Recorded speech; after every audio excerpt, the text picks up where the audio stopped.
Google Trends search data says that since April, layoffs are becoming an increasing concern among the U.S. population. Initial jobless claims from the Department of Labor confirms that something changed in the labor market around this same time. In this video, we're going to find out why mass layoffs haven't started yet, but why they will based on leading indicators of the U.S. job market. Right now, everyone is talking about how there is a labor shortage and how the U.S. economy is still adding thousands of jobs each month. The problem is that this is lagging economic data, and it doesn't tell us what's going to happen over the next 3 to 6 months. Let's first take a look at the current labor market data, what we call coincident data, to understand why this is the popular narrative. And then we'll study leading indicators of the labor market to understand why layoffs are coming next and why this will officially put the U.S. economy into recession. Coincident data is a fancy word, but all it means is that it defines the trend. It doesn't tell you where we are going, but it's the most reliable measure of what's happening in the economy at this very moment. We can have coincident indicators of employment, home prices, inflation, economic growth more broadly, and just about every sector of the economy. Everyone knows that on the first Friday of each month, the Employment Situation Report is released and the focus is on one number and one number only, the monthly addition of new jobs. What most people don't know is that there are actually 2 surveys of job gains from this employment report. When you turn on CNBC or tune into any financial media outlet, all they report is what's called the Establishment Survey. The Establishment Survey surveys mostly large companies and uses a birth-death model to extrapolate their survey to the broader economy. This can be highly inaccurate, but it's the most popular and most reported measure of job gains. The Establishment Survey shows that the U.S. economy has been adding somewhere in between 300 and 500,000 jobs on average over the last several months. The Household Survey is the sister data series to the Establishment Survey and surveys households rather than businesses. The Household Survey has been far weaker than the Establishment Survey, although not many people are aware of this, showing job losses in a couple of the last several months. One major difference between the 2 surveys is how they count multiple job holders. The Establishment Survey, the one that is more popular, counts every single job. So if you hold 3 jobs, that's counted 3 times. The Household Survey, however, counts each person, not each job. So one person that holds 3 jobs is still only counted once. If we take the average monthly gains of both surveys, we can see that the pace of job gains is not nearly as strong as it seems at first glance, and there has been a huge drop-off around that same April period.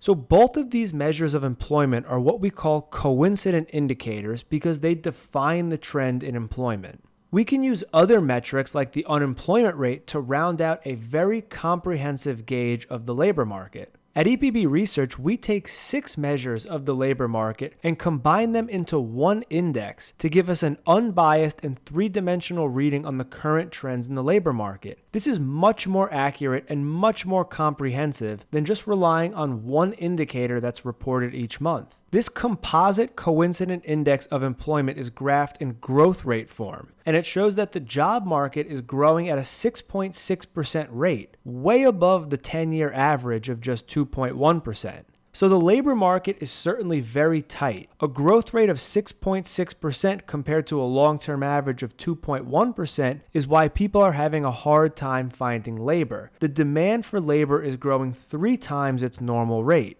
Now, it's worth noting that the growth rate is coming down. It was growing at 14% in early 2021, and it's now starting to cool off, and more so in the last several months. So now what we need to know is if this growth rate is going to keep falling and move below the long-term average, and even worse, if the growth rate will fall into negative territory, because that means the economy would be experiencing mass layoffs. To know where a trend is going, we need to study leading indicators. We can have leading indicators of employment, growth more broadly, inflation, home prices, and more. But in this video, we're going to focus on leading indicators of employment. To be a leading indicator, a data series has to have a long track record, it has to have a good history of leading turning points, and it has to make logical sense in the economic sequence.